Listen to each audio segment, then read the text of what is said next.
Hi, good morning, everybody. Dr. Misty here, New Horizon Chiropractic and Wellness.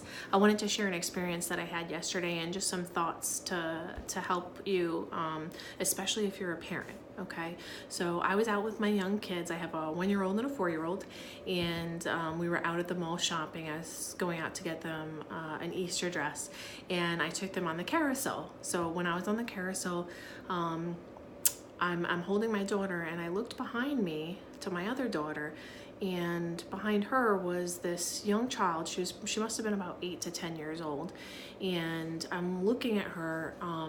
She's on the horse. She has her cell phone in her hand, and she's clearly quite a bit heavy, and at the same time she's holding her cell phone while she's on the carousel and looking with her head down at about a 90-degree angle in this horrible posture. So this kind of broke my heart a little bit because you know, in the age of technology can be a wonderful thing, right? I'm getting this message out to all of you, but if we don't use it properly and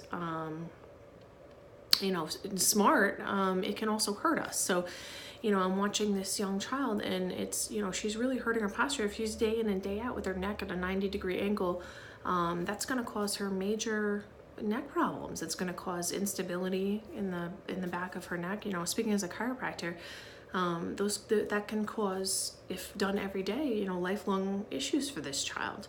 What that posture does is being in that flex position will overstretch the joints, the ligament tissue, and the musculature in the child's neck, as well as tighten and shorten everything in the front. So it's going to create early onset degeneration for this child. And you know, if it's happening every single day, you know, it's not an easily corrected thing, because those tissues are going to lengthen and these tissues are going to shorten. The child could end up in physical therapy as a teenager, just for the postural stuff. So if you are a parent, I understand. You know, my kids, I'll be honest with you, my kids never use cell phones. You know, there are times and places where I allow certain things, certain educational things.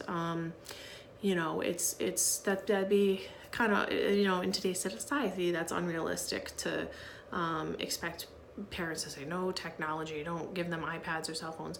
If you do, please do it responsibly, okay? And what I would recommend you doing is watch the child's posture. So this is very important. If you give your child your cell phone, make sure they are sitting up or they're propping the cell phone up so it's in front of them. Okay, please make sure that they're not in a slouched position with their back and their head forward. This is going to really, really hurt them.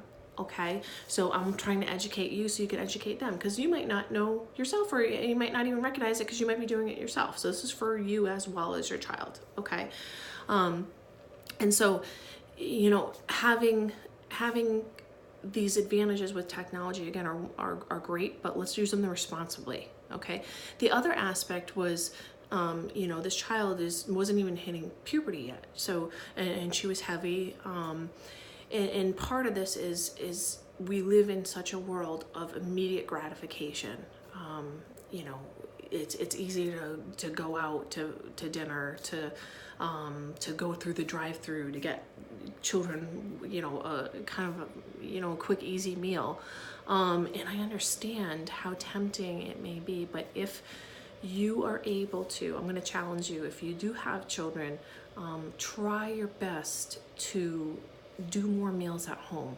Not only is it going to nourish your child's body, but also their soul. They're gonna like having that time with you, sitting down at the dinner table. That is very, very, very important for children, and it's also important to try and incorporate good, healthy meals for them. So even if you're cooking at home, and even if you're not fully organic, or you know, whatever you can do, I guarantee you cooking meals at home is going to be much healthier than going and getting them a meal through the drive-through. Okay, so, and again, this is not a shaming in any way. I understand life is fast-paced, and we all have busy schedules, but we need to make these priorities for our children and the future of America and the world, right? There's this, you know, everything we eat and put into our bodies, that changes our DNA. So it's not just going to affect them, it's going to affect the generations after.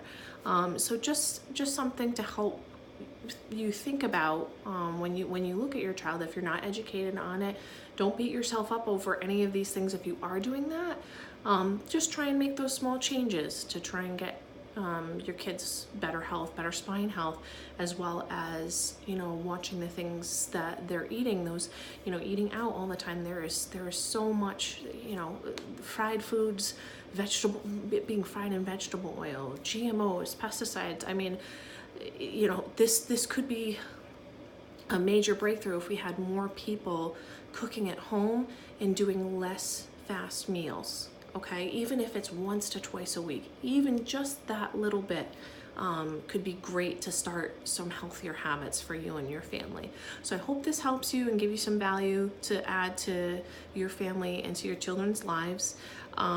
Just trying to make, you know, give you as much information as I can to help you, you know, make a difference in your own life and live a healthier lifestyle and pass that on to the people around you. Okay? Thanks so much for watching and have a great week.